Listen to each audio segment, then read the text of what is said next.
So hello everyone, I am Chit Prexel D. Gregorio and I'm here to discuss to you about branch and loop instruction. So what is branch and loop instruction? So let's first focus what is branch. So ang branch na to is as a command in computer program that changes the normal sequence of execution by transferring control to another part of program. So, for short, ang atong branch is bali mo skip siya sa mga parts. Example, kung 'di ba mabasa man ta sa emulator, 'di ba isasahon man nato line by line. Ang mahitabo kung maingon siya na line 1, then iyang ipa-skip or jump go to, pwede siya madiretso direct sa 5 sa line 5. Then dili na niya basahan tong 2, 3, 4, 5. Direct na lang siya diretso sa 5 kay ingon man niya dili siya ka-follow normal sequence na isa-isahon nato siya basahon. Kung unsa yang ingon na kanang go to or jump nani na line kana diretso basahon diretso sa program. So before ana wala ni basahon katong between atong sa 2, 3, 4, 5 dinhi na basahon. So normal instruction are executed one after another in a linear sequence. But with a branch instruction, the flow can jump to a different location, either siya pataas o pabackward, o forward or backward. This is essential for making decision, repeating actions, or skipping unnecessary steps in program. So naatay duwa ka types sa atong branch, which is ang unconditional and conditional. Tinala mo unsa nang compare instruction and call and return. Kani ang subtopics nato sa unconditional and conditional. So let's first focus sa nato unsa ang unconditional branching. So, ang conditional branching is a program in computer architecture that causes the program to jump to specified location in the code without evaluating in a condition. So, this means the program flow is directly automatic regardless of any logical state or outcome. Like, akong explained before, wala na siya basahon-basahon na diretso na lang siya mo jump, di na ni basahon itong naa sa ani na part. Sample, kung mingon siya line 1, mingon siya na go to or jump line 5, diretso na rin niya itong basahan ng line 5. Wala na itong 2, 3, 4, 5. So, it often used for looping structure, skipping over section of code, or jumping to subroutines. So, ang common na yung mga example ani is kanang go to or jump na instruction. Makitaan na to na siya later sa akong example. So, work control is transferred to another part of the program without any check. So, ang purpose po nato aning unconditional branching is to redirect the program flow to specific part of code without checking any condition. It is often used in creating loops, skipping codes block, or jumping to subroutines like in goto or jump instruction. So, para mas masabtan ninyo, ako ipakita ang example. So, nara guys, kita na to sa screen na I move EX005, then jump. So, remember na I jump next. Kana, sunod is move BX00AH, which is ang 10 na siya. Then 9 next, then add EX to 003. So, di rin na to makita ng unconditional. So, ang keyword anin or nabantayan nimo is jump next, which is ang after sa UX. So, gibasa sa register ng move EX to 005, gi-register na sa 86. Pero kaning move BX kan 00A, wala nagibasa sa ato ang emulator kay since nagbutang man tag jump next, dayon nara ang sunod din ang line na next. Kung sa emulator ana, dili na nila nabasahon kay nag-ingon man ka na direct naman ka diri sa next. So kanay na itong isunod i-register sa ato ang emulator is ang add EX003. So dili na mabasa ang move iyang alam move BX natin unta. So 5 plus 3 na naman ang EX na 5 na register daan and add pagitag EX na 003 mahimo na siya 8. Dahil makita niyo sa screen gibas kanang kitaan sa screen na EX kanang lower 08 na siya. Then matinala mo ang BX wala siya value or na stored na value. Kay since ang ato amang is unconditional, giskip na siya na part ang BX. So diretso lang na niya tong asa tong next na gibutang na jump na yang gibutangan ay yang word na diretso niya dadto basahon na lang. So kanang unconditional, mo direct lang siya diretso sample 1. Madiretso siya 5 kung unsay ingon sa jump or go to. Na wala na siya ginawon-na unsay specific condition or kanang another na tanawon nila. So diri na ta sa part is conditional. So unsa ni conditional? So, unconditional is direct the flow of execution based on whether a specific condition is true or false. This allows the program to make decision and take different paths depending on the result of comparison or logical test. So, conditional, diri na to mga, murag siya if-else logic, bitaw. So, kung kung patok ba siya sa condition, diri so siya dadto. Pag kung dili, dato siya sa pikas. So, essential in implementing control structures like loop and conditional statement, ang branch if not equal, or higher level of construct like if, while, and for loops in programming language. So, conditional branching enables dynamic behavior in program, adapting the flow based on input or state. So, matinala ta, unsay purpose na ang conditional branching? Yung kailangan pa man nato ni, na dili naman ta diretso na pareho sa unconditional na diretso-diretso na lang tag kanang adto dito sa pikas line. So, ang purpose niya is to make decision in program by changing the flow based on whether a condition is true or false. So, commonly used ni siya sa mga if, while, and for structure to control which code blocks and execute depending on logical condition. So, ang purpose niya ni dili siya basta-basta mosulod bitaw nilay sa unconditional nga jump ka diretso ato. Kani tanawon sa niya ang logic, uy, sakto siya. Dire ka na part madto. Or equal siya, dire ka. Or kani not equal, so dire na sad ka na mapadulong. Ina na guys. So narang example ani guys. So move EX is 005 and move BX is 005, which is na-store na sa to ang register. Na-store na siya. So before na i-compare sa nato, dire na tatanawon ang condition bitaw kung ma-follow ba yung condition or dili. So compare EX and BX, i-minus sa nato na, which is 5 minus 5 is equals to 0. So dire tanawon ang result kung pwede ba siya i-stored. And as you can see, atong gigamit diri na condition is ang zero flag. So jump if equal to 0, this is a conditional branch. So, move CX001, anong dili mo siya may execute ni siya? Ay, may execute lang ni siya pag ang EX ay dili equal. So, not equal sila. Since AX and BX is equal, so, skip na lang nato siya kay naman sa condition niya. So, ang equal label, kaning sa ubos niya, where the program jump if AX equals to BX. So, move DX to 002H, execute this if the jump is occurred. So, kanang explain guys. So, na siya condition kung iya ba stored ni or dili. So, since dire gigamitan man nato ni siya og kanang zero flag set. Dayon kaning tinala ni mo ang move CX na wala siya na execute kay dili man siya na this man siya not equal sa BX. So, nara result guys. So, na-load nato ang AX na 5, move din nato ang BX na 5, then ang DX din nato dire na move po siya 2. So, na-register na siya. Oh, tinala din mo si X, wala na siya na store kay like I said before, na ay condition siya. Kailangan ma-justify niya itong condition bago niya kanang bago siya mabutang sa register, ma-stored siya. Since kanina part akong example ni gihatag sa inyo wala man siya na justify ang condition. So, ang emulator wala niya gibasa. So, inani na siya guys. Kani matinala din mo na paano mo nabatwa na zero set ang gigamit? GE equal level na zero set. Na siya mo kanang mga word guys, basta nang equal na ay magamit tag carry flag, GCF, mga sign GS if equal and not equal guys. So, I know na nakabulo naman mo sa sa mga flag kano sa siya mo 1, kano sa siya mo 0. So, imo lang ni siya tamanon ang kato na flag. Then, matanaw din sa condition diri dayon guys.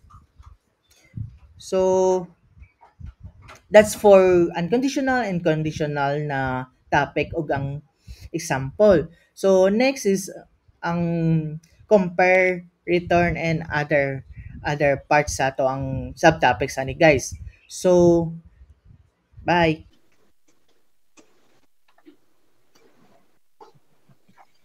I'm Adrian Laquente, and I'll be continuing on with the discussion for compare instructions.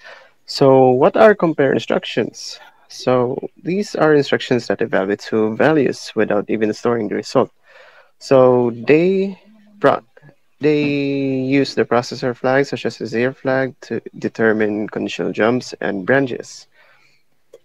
So here is one example. So where we have a code where we load a value of 5 into register AL. And then here we have some new syntax called CMP, JE, and JMP. So what is CMP? It is used to compare all values by subtracting it from a certain address. So here is an example where we use CMP to compare AL with the value of 5 by subtracting another 5 from AL. So results affects flags. So as an example here, 5 minus 5 is equal to 0. And if 0, it is equal to true if we are basing off from the 0 flag. And with using JE equal, it will check if the jump is equal. And if it is equal, it will jump to this function here, which is equal. Then if ever the value is not comparable, I mean, is not equal to 0, it will then jump to done by using JMP to evaluate if the value is not 0 or not. And here as a result, since 5 minus 5 is equal to 0, meaning that 0 flag is true, using the CMP syntax command, we are here ending in JE equal, in the subroutine equal, and that results as a halt in the system with the subroutine equal. So next topic is the call and return. So what are call and return? These are instructions that manage subroutine invocation, call to jump a function and saves the return address, and using ret, which returns to control to the original location. So it's quite similar to other languages where we can call a function and then have it return a certain value. But in assembly, we are using call and ret. Here is an example. So as a starting, we call the function greet, and in assembly, it is called a subroutine. So when we call greet, we are calling this kind of subroutine where we can also imagine printing something here. And in order for greet to come back to start to the original location, we will use ret in order to return a certain value, which we will return null. So next, as a result, we will then use these two lines where we define AX as 4C00H and then have int21 to end the program. So according to MS-DOS documentation, we use int21h to check if our auxiliary has the certain codes of an exit program.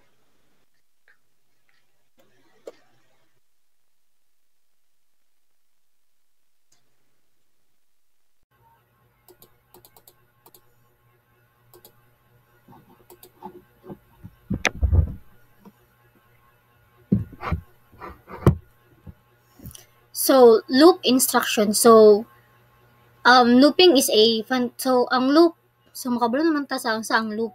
So, ang loop is balik-balik siya, magbalik-balik. So, looping is a fundamental concept in programming that allows a set of instruction na ma-execute multiple times.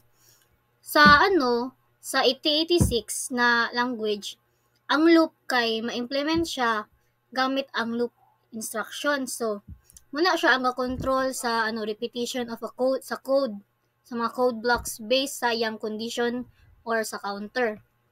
So, the loop instruction in 8086 kay ginagamitan siya og counter base.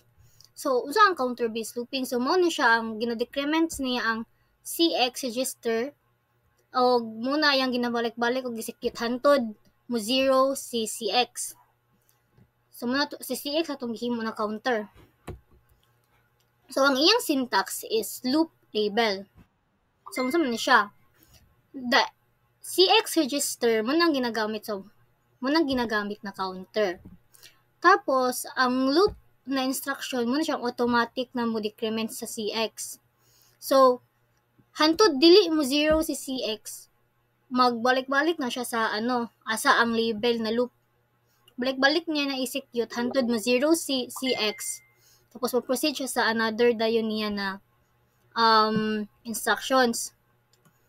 So direta sa count-based loop. So unsa man ning count-based loop? So si count-based loop mo na siya ang loop na ga-execute sa mga specific na number or specific number of times na gina-control ni counter or na-controlled by a counter stored in the CX register. So nata example diri. So this is an example demonstrates how to use the loop instruction to print the word hello 5 times using CX as the counter. So ako sa na-explain sa inyo unsa ning naa diri. Kay usually man good kanira mang move EX ato makita namugod si at data na si DS. So unsa man sila na si models model.stack. So kano siya diri is mo na dapat yang kalabasan print og 5 ka hello. So unsa na siya? So sa 8086 na assemble ang data muna siya katong sa message. Ginastore niya sa DS or sa data segment. Kaya ang CPU dili siya automatic mo set sa DS. So the segment address needs to be explicitly loaded. So dapat ninyo siya i-load yun nimo siya una ma-move EX siya at data. Aya nimo siya ma-move sa DS para ma-allow ang memory operations. So muna siya to correctly reference message using DS. So ngano need man si model.stack, .data unsa din ilang mga gamit. So si model na small muna siya ang ga-define sa memory model gamit ang program. Si stack 100H muna siya ang ga-define sa atong mga stack sizes. So si data muna siya katong atong message DB hello. Muna siya ang section where ang variable ug ang constant tagi-define. So muna siya. So si message man siya atong label or atong variety name na si hello. Ang DB mo itong define byte, so declare na array na siya. So ang si hello muna siya itong message, nagi-string siya, stored in memory.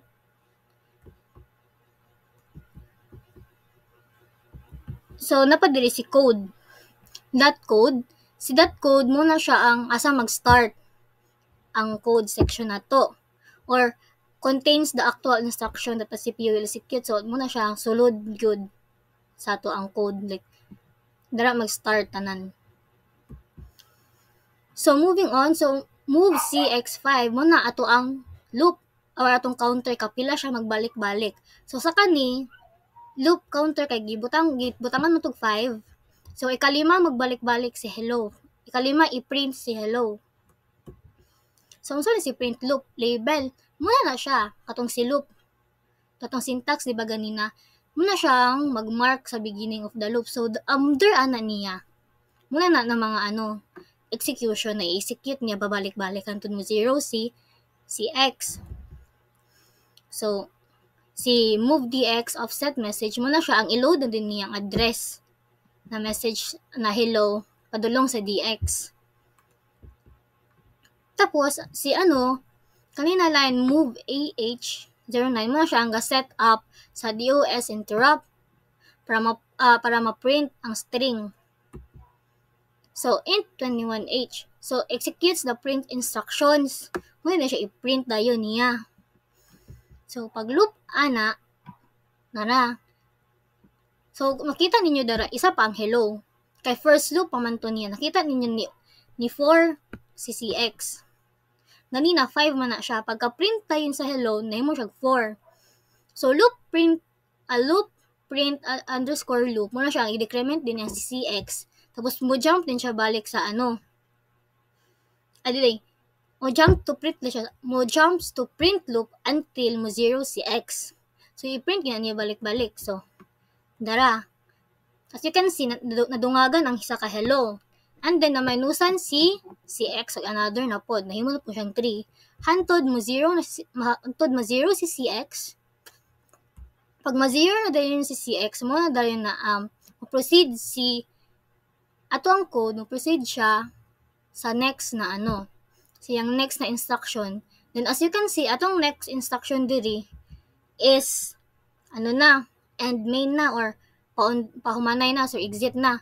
So, mo dahil to diri na diri din mag-stop ato ang ano, atong code. Kini stop naman siya, and then nandito 5 ka hello. So 1, 2, 3, 4, 5. So ang count-based loop kay depende siya sa ato ang counter or atong sa CX di siya dapat gid mag-focus. Dili mo undang og loop hanto dili ma-zero si CX. Thank you.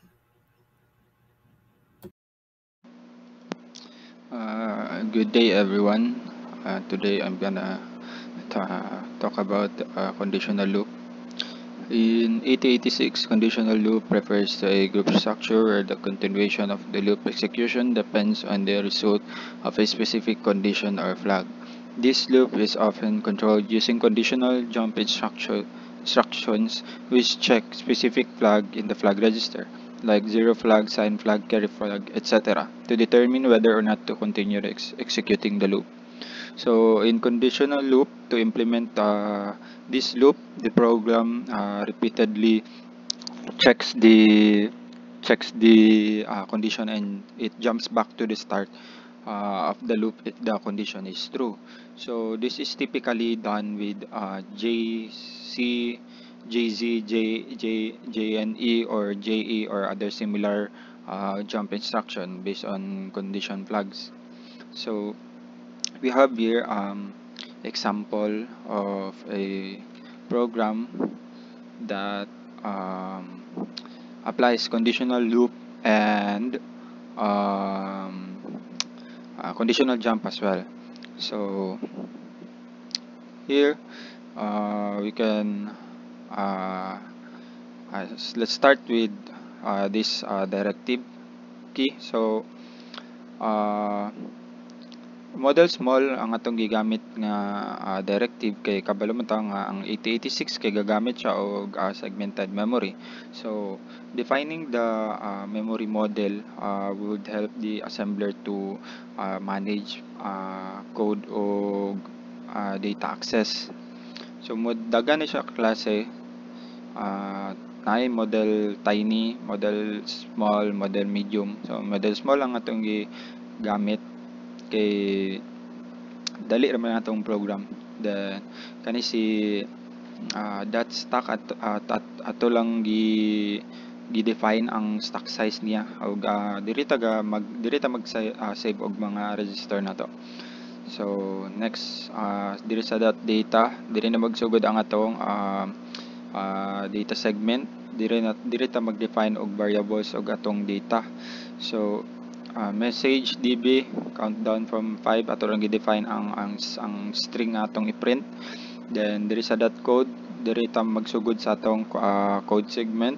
So diri magsugod ang atong instruction or atong program execution. Move AX data, kani siya nga line kay kuha na siya para ma-load ang address sa data segment into AX register. And then kaning sa move ds AX kay i-move niya ang value sa AX kaning ang AX ang atong address sa data segment sa DS, which is ang magamit para ma-access na to ang data segment. Ang AX ang address, ang DS kay gamit para ma-access na to ang data segment. So move AH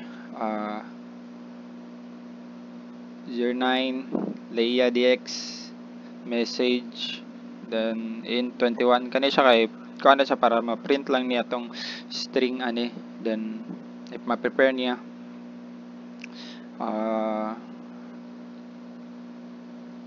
Then sa CX,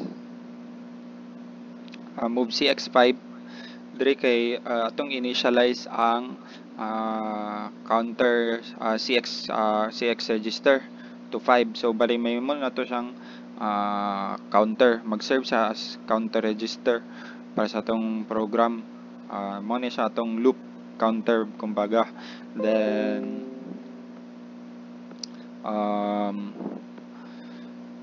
magpadayon ni siya until mag 0, from 5 to 0, then countdown, dire mag-start ang atong loop. Dire mo balik ang atong loop kung magpadayon pagyapon siya. Then compare CX 0 to CX, i-compare niya ang value ang value sa CX register kay ang i-compare sa 0. Then dire iyang iset ang processor nga processor flag based sa result, which is ang 0 flag na to. So JE done, meaning aning JE stands it stands for jump if equal. So kung atong ZF is set na, meaning 1 ng atong ZF, ang 0 flag na to mag-jump na sa dire sa label done, meaning ang atong program is umana ang loop. Then sa next is kaning move DL CL, add DL 0, move AH 02 in 21. So dire ato lang i-load ang CX sa DL, then i-print para ma-print ang display sa atong program kini siya. Then move DL para ni mabutang space dire ni mga para na sa space. Then sa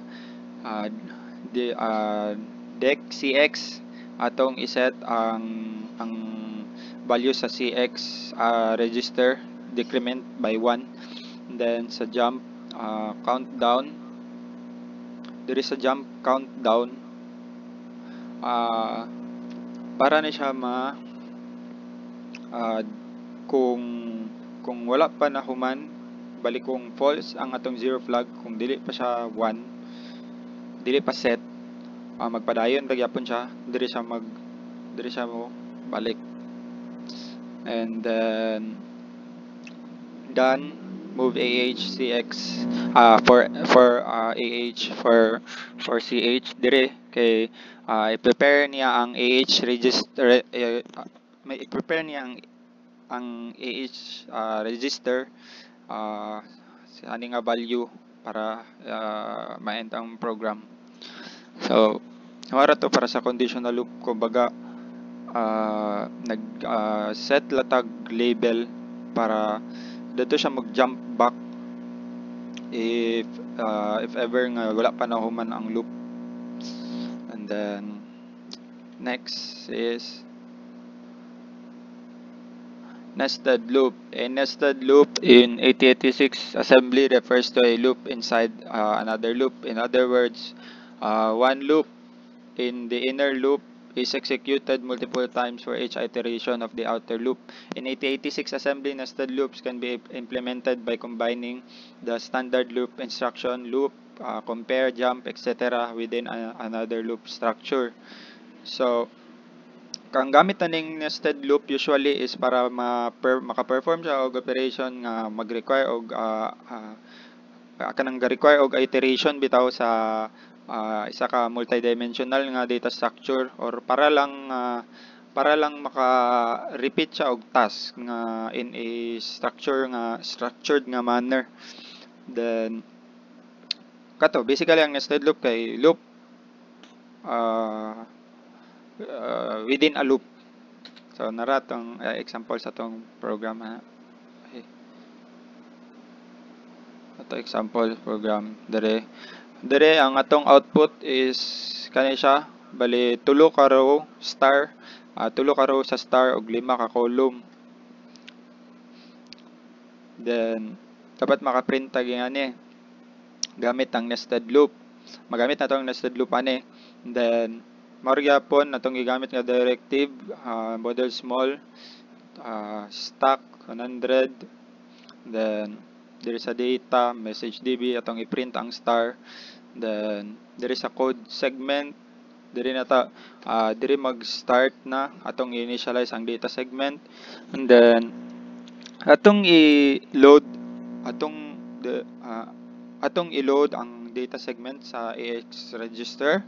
And then i-move na to diri sa move ds AX atong i-move ang AX sa DS register para ma-setup ang data segment. And then outer loop diri sa outer loop diri pa sa move CX3 outer loop para ma-set atong i-set ang outer loop counter to 3 kay para sa 3 rows na to kani dire star kumbaga iyang i-repeat 3 times. And then sa outer loop mao ni siya outer loop push CX. Important part ni siya diri para sa nested loop diri nga loop kay ang diri sa push CX diri ma-save ang iyang ang outer loop na to ma-save siya sa stack. So para magamit nato siya ma-restore nato sa unya kay para ma-ensure niyang ang inner loop magamit niya ang CX which is ang atong counter loop ang CX register magamit niya without overwriting the outer loop. So diri sa move CX5 ay set na to ang atong atong inner loop na ni siya dai inner loop to 5. So balik column na ni siya kaning column na tong makita kani. Then inner loop ang set na to ang decrement sa tong inner loop CX by 1. Then kung dili pa sa 0 padayon na gyapon siya mo ra gyapon diri siya kung dili pa sa 0 mo balik ra gyapon siya diri nga label sa inner loop nga label. Then i-print niya ang diri sa move AH09 Leia DX message in 21 diri niya i-print niya ang katong yung i-display ang atong output. Then sa loop inner loop diri diri to katong diri mo balik diay ang katong kung dili pa ma-zero ang atong CX ang atong counter. Then sa move DL diri sa move DL 0x move AH02 in 21 diri magprint na sa new line niya diri sa move DL para na sa kanang ma-move ang cursor sa pinakauna bitaw pag na-print na kaning kuan 5 ka column balik din siya sa pinaka first ang cursor sa pagprint. And then sa dire na next sa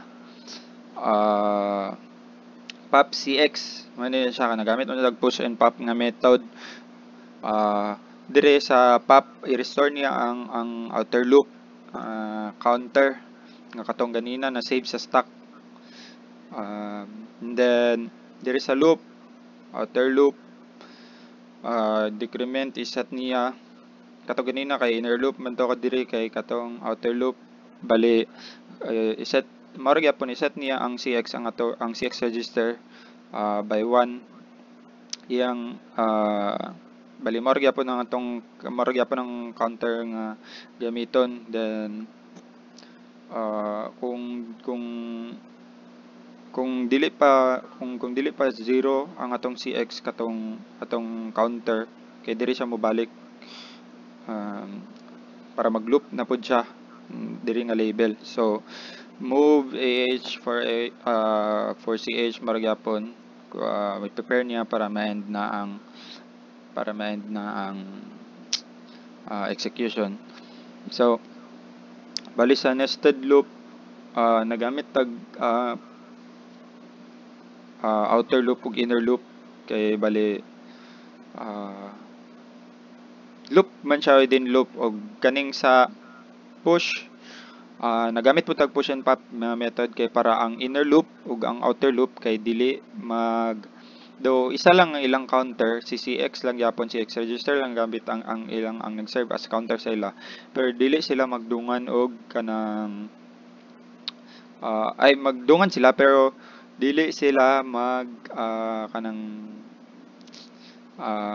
dili same ang ilang function, kumbaga bali maglahi lang function, dili si inner loop kay dili siya mag tulo ka row, bali set lang nato ang ilang function nila, dili si mag-overwrite si magamit ni inner loop ang CX gyapon as counter, nga dili ma-overwrite niya ang outer loop. So mara to para sa nested loop.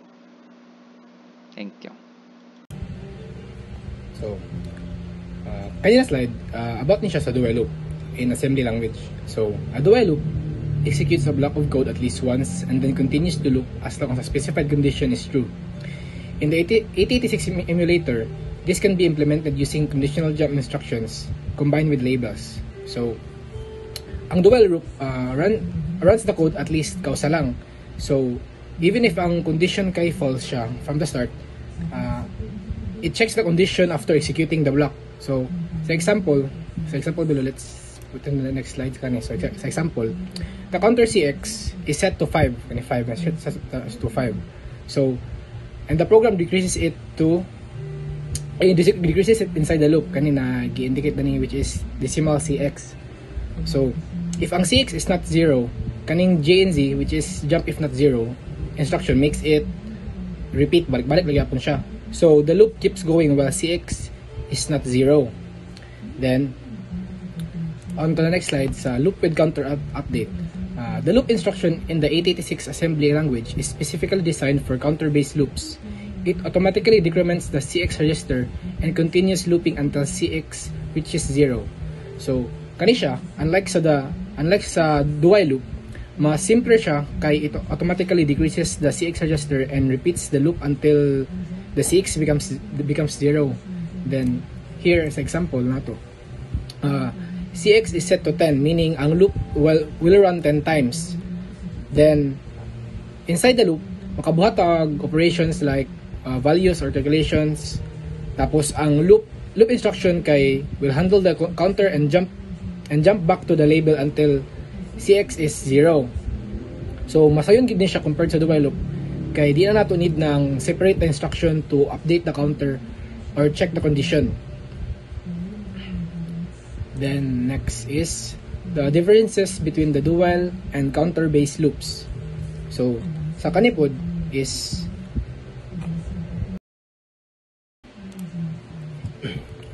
next slide is the differences between dual and counter-based loops. So this table shows the differences between the dual loops and counter-based loops using the loop instruction. So let's start sa condition check. In dual loop, we check the conditions manually using commands like JNZ. But in counter-based loops, same sa akong mentioned before, is automatic agad siya. Then sa execution guarantee, ang dual loop always run at least once, while counter-based loops might not run at all if ang CX is 0. This is na natin sa atong table. Then flexibility.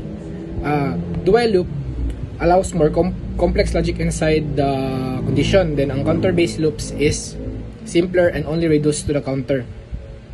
Only reduce the counter. Then lastly is ease of use. Dual loops are easier since they're built in. Then dual loop needs more steps because we handle the conditions ourselves compared sa loop with counter update.